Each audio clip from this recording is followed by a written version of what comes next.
Hello guys, welcome to this video. Please follow my accounts na guys or subscribe to my channel and I'll get back to you. I'll do the same to you. That's 100% legit guys. Our topic for today guys is about TikTok Pay Later increase. Yes. Things you should know before you use it. Yes. Minsan guys, na-try kong gamitin tong increase ni TikTok Pay Later guys. Alam niyo po kung anong nangyari. Things na dapat mo ngang malaman guys bago ka ma-excite sa increase ni TikTok Pay Later. Baka kasi akala mo guys, di ba, meron ka pang remaining na, halimbawa, meron ka pang remaining na, katulad sa akin guys, ito hindi lang naman ngayon nangyari sa akin tong increase na to guys. Sabi nga dito, congratulations, starting May 31, 2025, you are eligible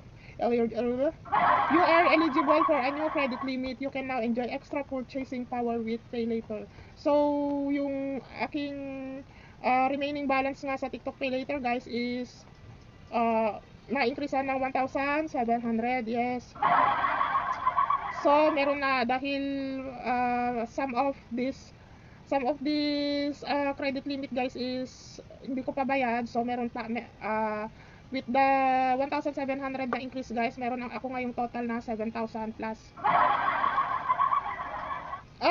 Ito pangalawang increase since nag-start ako guys, kasi bago lang naman tong TikTok Pay Later ko. Nag-start lang yata ako magkaroon ng TikTok Pay Later sa bagong account lang din guys, na kung naikwento ko sa other videos ko guys, nagkaroon ako ng TikTok Pay Later sa bagong TikTok account ko na upon reaching 600 followers guys, automatic nagkaroon ako ng offer na TikTok Pay Later. Yung account ko na yun guys is ano lang, wala pang 2 months guys. Yes, wala pang 2 months yung TikTok account ko na yun. Na-offeran na ako ng, na-unlock ko na yung TikTok basket and then na-offeran ako ng TikTok Pay Later. And syempre, in-applyan ko naman agad guys.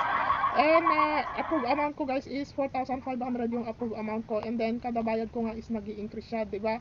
Monthly po ang repayment kay TikTok Pay Later. Kada bayad meron po siyang increase. Yes, maganda naman si TikTok Pay Later guys. Basta ano lang, use it moderately guys, kasi medyo may kabigatan yung interest. Para sa akin guys, medyo nabibigatan ako sa interest kay TikTok Pay Later. Medyo nabibigatan ako sa interest ni TikTok Pay Later. So, ito pangalawang increase na ito sa akin guys. Yung first increase sa akin is 700. Yes guys, first na increase meron temporary guys, temporary increase na 700 nung first offer sa akin is ako naman nag-purchase naman ako. Trinay ko kung paano siya mag-work guys.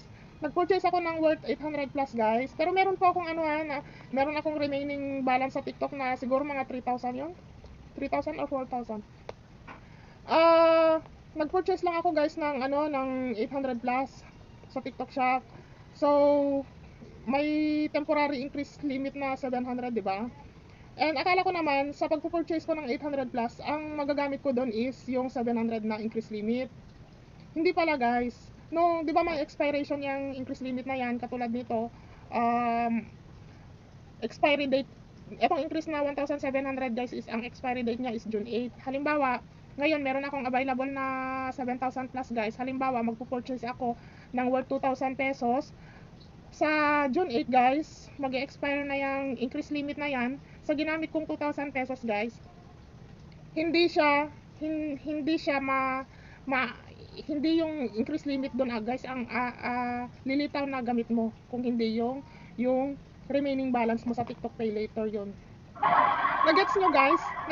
Nagets nyo? Para mabilis intindihin guys, kung wala kang balak na sagarin yung TikTok Pay Later balance mo sa paggamit, halimbawa gagamit ka lang ng portion at hindi mo siya uubusin, ang magagamit mo doon guys is yung TikTok Pay Later remaining balance mo, hindi po yung increase. Yung increase na yun is mag-expire po siya.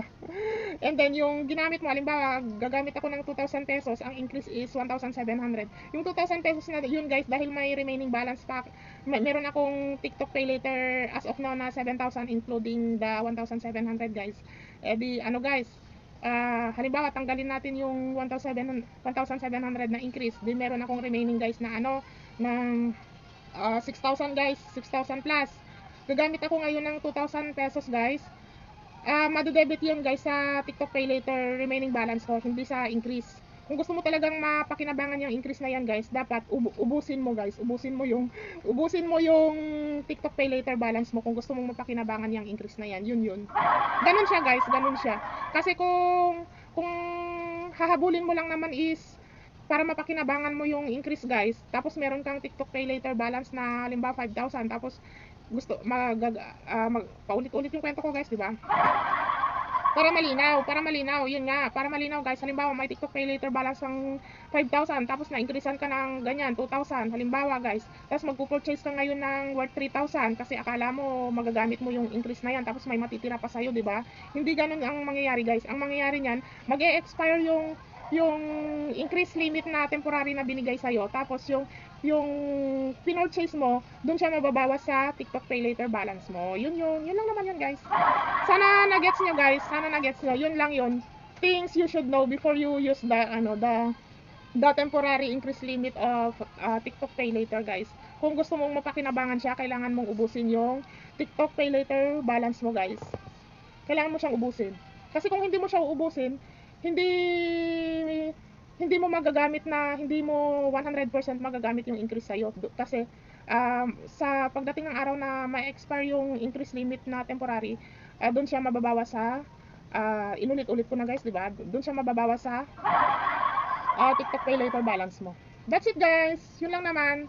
Para lang maging aware kayo. Kasi nung ano din guys, nung the time na na-offeran ako ng temporary 700 increase limit, tapos nag-purchase ako ng worth 800 pesos, ang TikTok Pay Later ko noon guys is meron akong tawag nito, excluding the guys, the increase limit is meron akong something 3,000 or 4,000 na noon guys na TikTok Pay Later balance. Akala ko kung magpo-purchase ako ng worth 800 is mapapakinabangan ko yung yung increase na yun, yung temporary 700 increase limit na yun. Hindi pala guys, kasi pagdating ng araw na mag-expire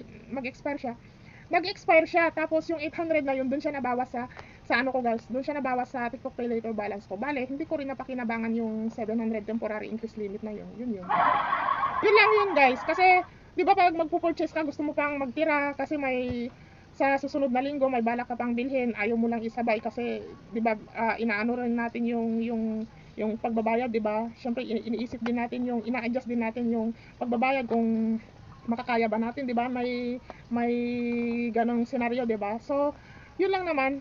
Kaya sinishare ko to guys para maging aware kayo na kung wala naman kayong balak na ubusin yung TikTok Pay Later balance nyo, wag na kayong masyadong excited sa increase limit na yan, kasi lalabas na useless din siya guys. Pagdating ng expiration date niya, useless din siya kasi hindi mo siya nagamit, kasi nga doon siya madedebit sa TikTok Pay Later balance mo. Based on my experience guys. So yun lang guys, hopefully na medyo nakatulong naman ako guys, nakapagbigay ako ng kahit paano awareness sa paggamit ng TikTok Pay Later temporary increase limit. Thanks for watching guys. See you on my next video. Pasensya na po kayo at masama ang pakiramdam ng inyong lola. Ingat po kayo.